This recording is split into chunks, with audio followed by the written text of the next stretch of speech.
welcome to Happy Chick. Today we are making hard Southern tea. Obviously, I'm Southern and we love sweet tea. Now my cousin Jen, she loves that, I think it's called wicked tea, twisted tea, that's it, twisted tea. And it's basically an alcoholic tea. It's expensive. I couldn't believe the price of it. And I thought to myself, how hard could it be to make that? It's just sweet tea and yeast, right? To make alcohol. So that's what we're making today. Now this recipe is for you, Jen. She's a Yankee, but we're not going to hold that against her. We still love her. This is really an easy recipe. We're basically making a sweet tea and then throwing yeast in it. But if you've never made any sweet tea, you're not a Southerner. And I'm going to show you how to do it. I have my 1 gallon carboy here that is ready to go. I'm going to pour in some previously boiled. It's still hot. It's not boiling right now. But it's enough to make the tea and dissolve the sugar that we'll be using in here. When I make my regular tea, I usually use about 4 tea bags. I'm going to use 6 today because I want this tea to be kind of on the strong side, so that there's that tea flavor at the end. And we're also going to be putting in some lemons. This is the season for Meyer lemons, so I got 2 Meyer lemons instead of regular lemons. You could use limes, you could use oranges, you could use almost any citrus fruit that you want to try to use. I thought the Meyer lemons would be a nice little twist on that. We're going to use the peels and the juice. So those are 2 of those. And of course I've got my yeast and sugar. So let's go ahead and get this going. I'm going to pour in roughly about 4 or 5 cups or so of hot water. We don't want this full up because then we're going to have to wait a long time for the water to cool off, or the tea to cool off, before we can put the yeast in. So I'm going to do about maybe a third of it or so. There we go. That should work. I'm going to throw in my 6 tea bags. Now you could use a combination of green teas and black teas. Definitely use majority black tea because we want that tannin to give our drink some mouthfeel and stuff. But you could use some green teas. You could use flavored teas if you wanted to. You just have to be careful about using the flavored teas. Some of the flavorings don't gel with the yeast, so you may find that your brew is stuck because of that. But there's really no way of knowing until you try it. I'm just going with all black tea this time. We're going to go ahead and give this a good stir mix around to get these tea bags wet. And we're going to let those steep for at least 15 minutes. Longer if you'd like. I'm going to set this aside so I don't knock it over. That would be bad. All right. We're going to go ahead and deal with my lemons. And we are just going to peel the lemons in large swipes. For the zest part,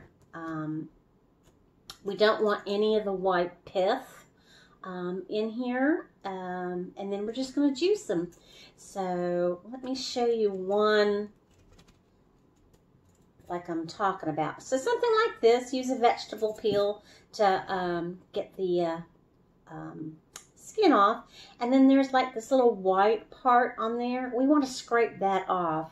We don't want that in our tea because that will make things a little on the bitter side. So if you just get a little knife to scrape it off, that'll make it so much easier. And I'm going to go ahead and finish these lemons. I'm going to juice them and I'll be back here in just a moment. So we have our lemons peeled and juiced. We did scrape off the peel or the pith of the peel. So all we have is the skins, no pith. That makes bitterness, and we don't want this to be bitter. So I've got all of those ready, the juice ready.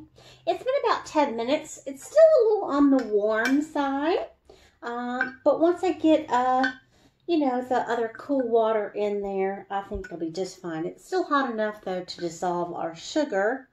And let me dish out these tea bags. I'm not going to leave the tea bags in. I was considering it, but then it's like, that might make it a little too bitter. So, and we don't want this to be bitter. It's only probably going to brew for like a week, maybe 2 weeks. The yeast that I have is an ale yeast, so it works pretty fast. Most beers are done within a week or two, so this is going to be a quick brew. It's also not going to be a very high alcohol. I think the max on that yeast is 10%.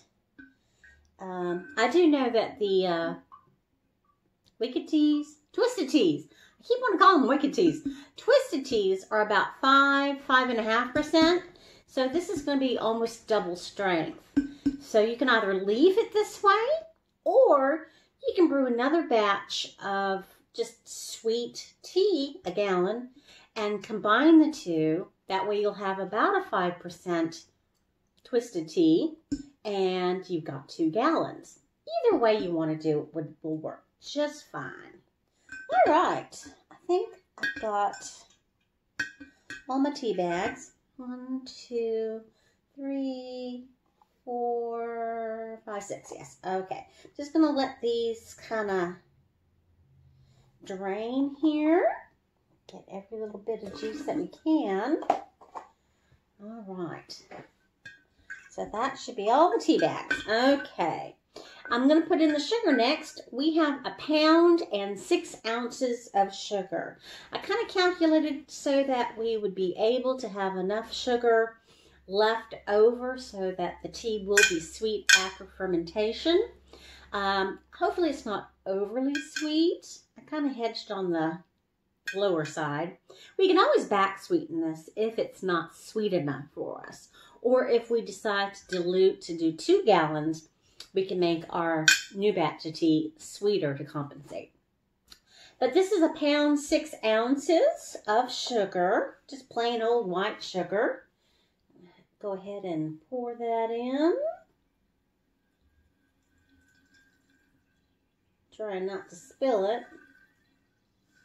Come on, spoon, you're in the way.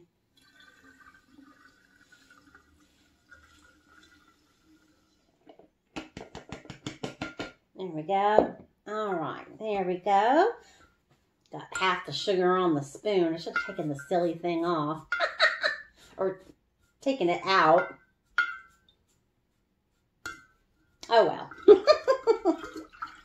Okay, so we're just going to go ahead and mix this around, dissolve the sugar. It's going to take just a few minutes because it's quite a bit of sugar. So I'll be right back.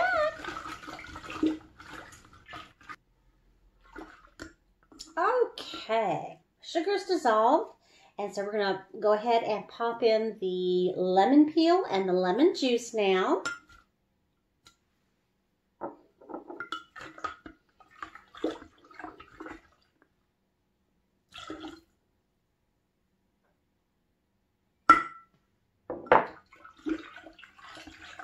This all mixed up.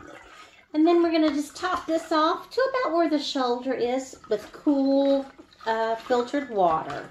Hopefully it'll cool it off enough where I can just go ahead and pitch the yeast. If not, we'll have to wait a little bit for it to cool off. The yeast does not like anything above 100 and I think it's 10. I'm pretty sure this is not 110 after the cool water, but I will make sure before we do pitch the yeast. Okay, so here we go.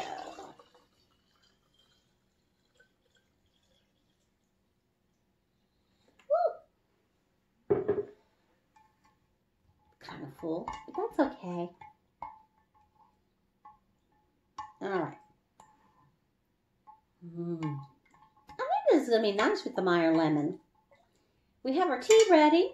We are going to do the hydrometer reading, the specific gravity right now. It also does have a thermometer on it, so I'll be able to see what temperature the liquid is. It's pretty cool now, so I'm pretty sure that we will be okay pitching the yeast. But let's just see what the thermometer says.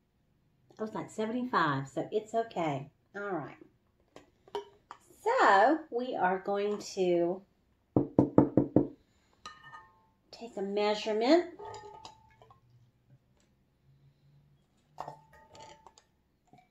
And see where we're at here with the starting gravity. Just a little bit more. Pop a little bit more in there. There we go. Okay.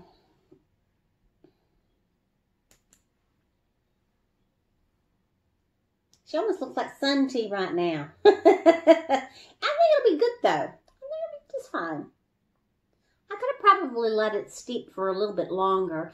Actually, if I steeped it overnight to make it really strong, it might have a more of a tea taste to it, but I think it'll be fine just the way it is. We'll find out. So the specific gravity ended up being 1.076. So she should have enough sugar left over to have be a little on the sweet side after it's fermented. If it fermented all the way through, 10%, I'm going to guesstimate. Well, that's how much the yeast says its tolerance is. So let's hope it's 10%. Pop this back in. Speaking of yeast, I haven't pitched my yeast. I didn't hydrate it. I don't have to with this one. This one is Safale-04. It is a, that's in French. I can read a little French, but not that good. This is an English ale yeast for the production of a large range of ales.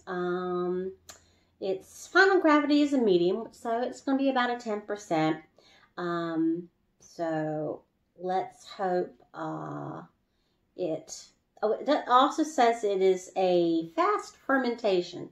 So it should be done within like a week to 2 weeks at the most. And it just says sprinkle into the wort. So that's what we're going to do. This whole package is good for 5 gallons. I only got 1. So I'm just going to use about a teaspoon of this. And usually do about a half a package or so, but I think I'm going to try to save this for another batch if this turns out pretty good. So we're just going to pull out 1 teaspoon. I'm going to chuck that in there. The rest can be saved. I keep these in my refrigerator cooler. No, the drawers, like the veggie drawers and stuff like that. Just pop it in there, keep it in the refrigerator, and it'll be good for next batch. All right, so let me, oh, I have my thingy on so I wouldn't lose it. Let me pop that right there for the moment so I don't drop it. I'm going to give this a nice good shake just to distribute the yeast. And also to make sure the sugar's dissolved. I'm pretty sure it has been. Also to give it just a little oxygenation. All right.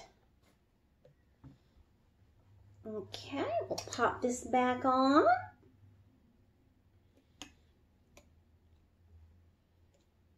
There we go. All right. Now, because of the peels, the first couple of days we may want to kind of swish it around if you see that they're still floating up top and they're starting to look a little on like the dry side. Just kind of, you know, just so that they stay wet. You don't have to give it a good shake again or anything. Just kind of shimmy, you know, the jar around or the jug around. You don't have to open it up and stir it up or anything. These probably will drop down to the bottom. At least I'm hoping so eventually. once they get kind of, you know. And we're going to label this. I'm going to pop this where the rest of the brews go. And we will probably visit her back in a week or 2 weeks to see how she does. And we'll go from there. So come on back next time or a video afterwards and check out this hard Southern tea. And I hope you enjoyed this video. And we'll see you on the next time. Have a great day. Bye, everyone.